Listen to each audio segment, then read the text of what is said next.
السلام عليكم ورحمة الله وبركاته. عدنا لكم من جديد فيديو جديد. الفيديو تكملة أو تتمة الوصفات اللي خدينا مع بعضياتنا لمعالجة القولون العصبي، لمعالجة جميع الأمراض الثقيلة، إن كان أمراض السرطان، إن كان الأمراض المناعية. هذا العلاج اللي صراحة أحببت أن أشارككم تجربتي الشخصية هو الصيام. الصيام هو معجزة ربانية. الصيام من بين أقوى الأنظمة العلاجية المتوفرة في العالم بأجمعه. الصيام أشياء وأشياء وأشياء. المهم أنا طبقت الصيام. أولا قمت بالصيام بطريقة إسلامية، ولكن أخذت في الإفطار نظام الدكتور محمد الفايد. على ماذا يعتمد هذا النظام؟ إفطار ما يعني أقل شيء، إفطار بسيط، إفطار جد جد جد بسيط، ما قل ودل، يعني ماء، تمر، حساء شعير، حريرة بالخميرة البلدية، خضر، فواكه، كل شيء، كل ما يخص الطبيعة نفطر به، ولكن لا تكون كميات كثيرة. بطبيعة الحال في هذا الإفطار أو في هذا الصيام تمنع منعا كليا المواد البروتين، لأننا نحن في إطار إخراج سموم من الجسم، فلا يمكن لنا أن نقضي 24 ساعة ونحن صائمين وعند الإفطار نتناول اللحوم. إذا الصيام صفر على اليمين وصفر على الشمال، هذا هو المنظور. المهم الآن سأحاول عمل تلخيص، يعني ملخص للصيام. أولا سأدعوكم للصيام بطريقة إسلامية، نصوم يوم في الأسبوع، يومين في الأسبوع، وهكذا دواليه. بالنسبة لأصحاب الأمراض الثقيلة فيجب عليهم الصيام لمدة أطول، أسبوع إلى أسبوعين، ولكن نحن سنذهب بالتدرج، يعني يوم في الأسبوع، يومين في الأسبوع، يوم نعم يوم لا، على حسب قدرة كل شخص.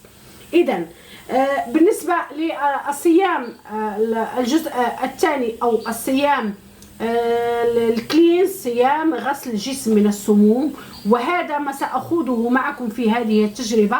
سوف نخوض هذا الصيام مع بعضنا مع نماذج لإفطار خضتها أنا بنفسي. سنبدأ إن شاء الله مشوارنا مع بعض. فقط أردت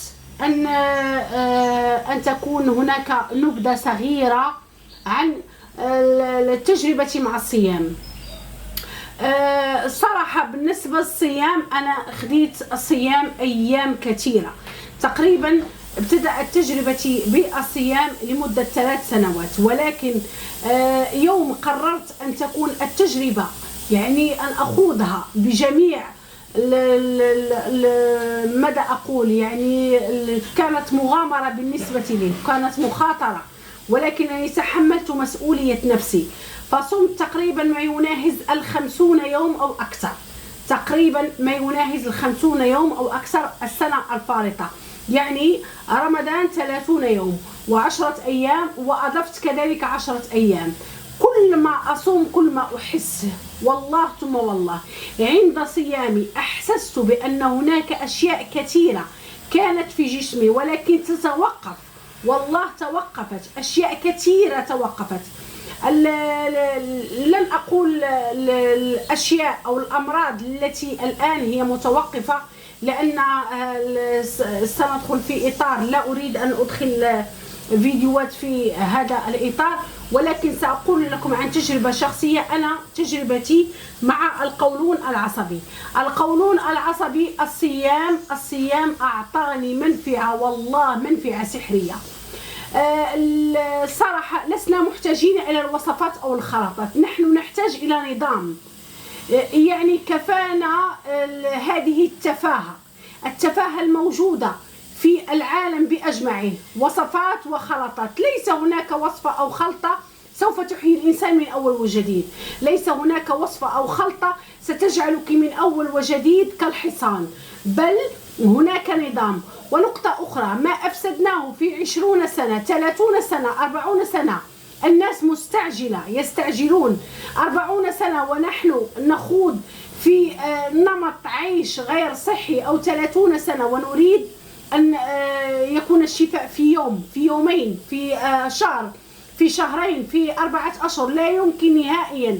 هذه التجربة أنا أخوضها لمدة 10 سنوات، 10 سنوات وأنا أعاني أمراض وويلات كثيرة، والحمد لله والشكر لله.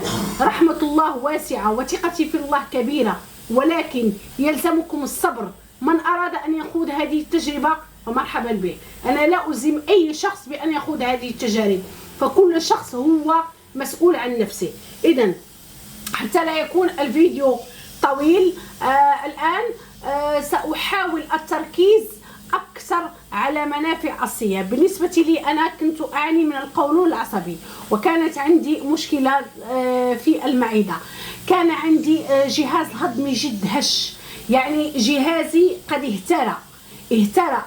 فالحمد لله أولا قويت نفسي بالصيام مع نظام المتكامل للدكتور محمد فايد. استهلاك الخبز الخميرة البلدية بالحبوب الكاملة، الخميرة البلدية وليس الخميرة الفورية، الخبز المخمر بالخميرة البلدية، أقولها وأعيدها. استهلاك أشياء قوية، استهلاك خضر قوية، استهلاك خشاش الأرض، والأهم الصبر، والأهم الاتكال على الله، التوكل على الله، الثقة في الله سبحانه وتعالى. لهذا أول تجربة سأخوضها معكم حتى لا تكون المعلومة مشتتة، هذا مجرد توضيح للصيام. سوف نبدأ بغسل أجسامنا من السموم، سنبدأ بهذه العملية، ولكن كيف؟ انتظروا الإجابة في الفيديو المقبل. السلام عليكم وإلى اللقاء.